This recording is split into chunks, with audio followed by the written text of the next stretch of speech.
Cyber अपराध मौजूदा समय में एक बड़ी चुनौती बनकर उभरा है। आपको पता भी नहीं चलेगा कि कौन आपको कैसे ठगने का काम कर रहा है। आपको ठगी का पता तब चलेगा जब आपके अकाउंट से 100, हजारों, लाखों रुपए गायब हो जाएंगे।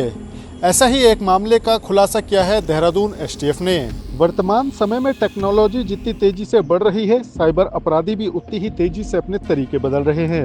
यही वजह है कि पुलिस प्रशासन के सामने यह अपराध एक बड़ी चुनौती बनकर उभरा है। देहरादून से सामने आए एक मामले में एक महिला के खाते से करीब 7 लाख रुपए गायब हो गए। पीड़ित महिला का कहना है कि ना तो उसने कोई ओटीपी साझा किया और ना ही किसी संदिग्ध लिंक पर क्लिक किया है।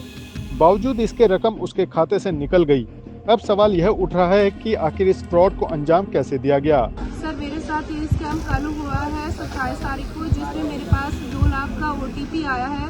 2 लाख के ओटीपी आने के बाद मैं तुरंत बैंक गई हूँ। बैंक जाने के बाद मैंने उनसे बोला कि मेरा फ़ोन खुद से ही चल रहा था, जिसमें बैंक ने कुछ भी रिस्पांस नहीं दिया और फ़ोन खुद से चल रहा था। कॉल फॉरवर्डर पे जा रही थी और तुरंत के तुरंत 2 लाख रुपए निकाले गए। उससे पहले 4,95,000 रुपए निकाल चुका था वो बंदा। और आपने कंप्लेन फिलहाल की है? पर मैंने साइबर क्राइम में भी कंप्लेन कर दी है और सीएम पोर्टल पर भी कर दी है और ये नेहरू पुलिस थाने में भी कर दी है और आगे वो फॉरवर्ड कर रहे हैं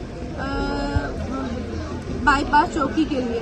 बैंक से बात की होगी? बैंक मैनेजर कह रहा है कि मैं आपकी किस प्रकार सेवा कर सकता हूँ और आप जो बताएंगे मैं वो करने के लिए तैयार हूँ। आप कोई मेल आईडी वगैरह दे रहे हैं, क्योंकि मैंने जो पता करवाया है एचडीएफसी में और एक्सिस बैंक में उसका ट्रांजैक्शन हुआ है। उस एचडीएफसी बैंक का भी मैंने डिटेल्स मंगाई, उसके मैनेजर का भी मैंने नंबर मंगाया, मैनेजर के थ्रू भी बात हुई है, तो वो बैंक वाले कुछ भी रिस्पॉन्स नहीं कर रहा है। मैनेजर भी नहीं, जो वहाँ पर सहायक है वो तो ये तक कह रहे हैं कि आप अपना अकाउंट ही बंद करा दीजिए, है ना। जब तक हमारे अकाउंट में पैसा नहीं आएगा हम कैसे अपना अकाउंट बंद करा दें। इसी बीच एक और बड़ा मामला सामने आया। उत्तराखंड एसटीएफ ने निवेश के नाम पर 44 लाख रुपए की ठगी करने वाले आरोपी को गिरफ्तार किया है। आरोपी मूल रूप से लखनऊ का रहने वाला है और करंट अकाउंट के जरिए धोखाधड़ी की रकम को 2% कमीशन पर विदेशों में ट्रांसफर करता था। जांच में यह भी सामने आया कि आरोपी बीते 1 साल से इस धंधे में लिप्त था और टेलीग्राम जैसी ऐप के माध्यम से विदेशी साइबर गिरोह से जुड़ा हुआ था। जैसे ये पर्टिकुलर प्रकरण जो है वो ऑनलाइन इन्वेस्टमेंट से संबंधित है, तो आपके माध्यम से मैं अपील करना चाहता हूं कि अगर कोई इन्वेस्टमेंट करना चाहता है कैपिटल मार्केट में, स्टॉक मार्केट में, तो उसके लिए सारे बैंक्स, नेशनलाइज्ड बैंक्स और प्राइवेट बैंक्स जो हैं उसमें डीमैट अकाउंट की सुविधा देते हैं। इसके अतिरिक्त जो सेबी के रजिस्टर्ड कंपनीज हैं वहाँ पे आप डीमैट अकाउंट खोल के इन्वेस्टमेंट कर सकते हैं। परंतु जो इंस्टाग्राम पे, फेसबुक पे लिंक्स मिल जाते हैं और उसके थ्रू किसी भी प्लेटफॉर्म पे जाके इन्वेस्टमेंट कर देते हैं, और उसमें बहुत सारी संभावना रहती है, ज़्यादा संभावना रहती है कि साइबर ठगी के शिकार हो सकते हैं। तो इसमें हमेशा ध्यान देने की आवश्यकता है और किसी लिंक के माध्यम से, किसी सोशल मीडिया प्रोफाइल में कोई लिंक मिल जाता है उसके माध्यम से इन्वेस्टमेंट करना, इसमें बहुत हद तक फ्रॉड का रिस्क रहता है। नहीं हो सकी रकम की रिकवरी। एसटीएफ ने भले ही इस मामले का खुलासा कर आरोपी को पकड़ लिया हो, लेकिन ठगी के पैसों की रिकवरी लगभग नामुमकिन साबित हो रही है। आरोपी से केवल आधार कार्ड, सिम, मोबाइल, चेकबुक बरामद हुई है। एक अकाउंट जरूर फ्रीज किया गया जिसमें महज 54,000 रुपए बरामद हुए, जबकि ठगी 44 लाख की हुई थी। ऐसे में यह बड़ा सवाल खड़ा हो गया है कि क्या इतनी भारी रकम में से केवल कुछ हजार रुपए ही वापस मिल पाएंगे। रिकवरी 2 आधार कार्ड मिले हैं इसी के, और अलग अलग पते के 2 आधार कार्ड बना रखे हैं, कुछ सिम कार्ड मिले हैं, चेकबुक्स मिली हैं, मोबाइल फोन मिले हैं।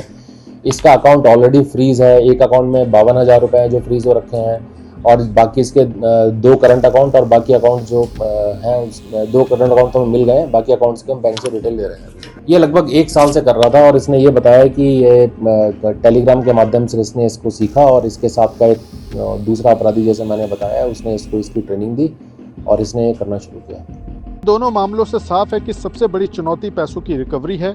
साइबर अपराधी ठगी की रकम को क्रिप्टो करेंसी और हवाला के जरिए विदेशों में ट्रांसफर कर देते हैं, जिससे रकम वापस लाना लगभग नामुमकिन हो जाता है।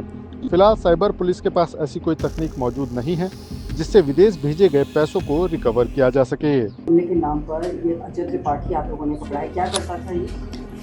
ये इस वर्ष 10 जून को एक यहाँ साइबर क्राइम पुलिस स्टेशन में एक तहरीर प्राप्त हुई थी जिसमें कि ऑनलाइन इन्वेस्टमेंट के नाम पर ठगी हुई थी और लगभग 44.5 लाख रुपए इसमें ठगों द्वारा इनसे साइबर क्राइम के माध्यम से ठग लिए गए।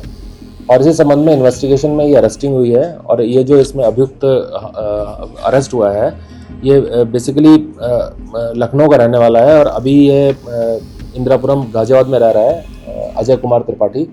और ये टेलीग्राम ऐप के माध्यम से थाईलैंड, कंबोडिया और चाइना में कुछ लोग जो फ्रॉडस्टर्स हैं इसके हैंडलर हैं उनके संपर्क में था और ये टेलीग्राम के माध्यम से यहाँ पे करंट अकाउंट खुलवाता था और वहाँ पर उनको करंट अकाउंट के क्रेडेंशियल्स दे देता था और जो भी उसमें फ्रॉड की अमाउंट आती थी उसका 2% कमीशन इसको मिलता था। इसमें इसकी जो एमओ इस तरीके का है, मोडस ऑपरेंडी, कि ये करंट अकाउंट खोलता था और जब उसमें किसी साइबर यूनिट से या पुलिस से फ्रीज हो जाता था वो अकाउंट फ्रॉड की वजह से, तो नेक्स्ट डे ये अपने घर के बाहर दूसरा बैनर लगा के दूसरा करंट अकाउंट खोल लेता था और इस प्रकार से रिपीटेडली ये करंट अकाउंट्स बाहर भेज रहा था।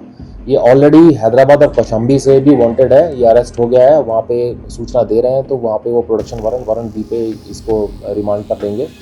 और इसमें अब इसके साथ में एक और अपराधी है, उसका नाम प्रकाश में आया है, उसके खिलाफ हम कार्रवाई कर रहे हैं। बढ़ते साइबर अपराधों को देखते हुए पुलिस लगातार आम जनता को जागरूक करने का काम तो जरूर कर रही है, लेकिन पैसों की रिकवरी एक बड़ी समस्या भी बनकर उभरी है। कई मामले पुलिस के सामने ऐसे भी आ रहे हैं जिसमें अपराधी तो गिरफ्तार हो रहे हैं, लेकिन ठगी किए गए पैसों को वापस ला पाना एक बड़ी चुनौती बनकर उभरा है, जिसके लिए आम जनता का ही जागरूक होना बेहद ही जरूरी है। इसी से आप ठगी का शिकार होने से भी बच सकते हैं।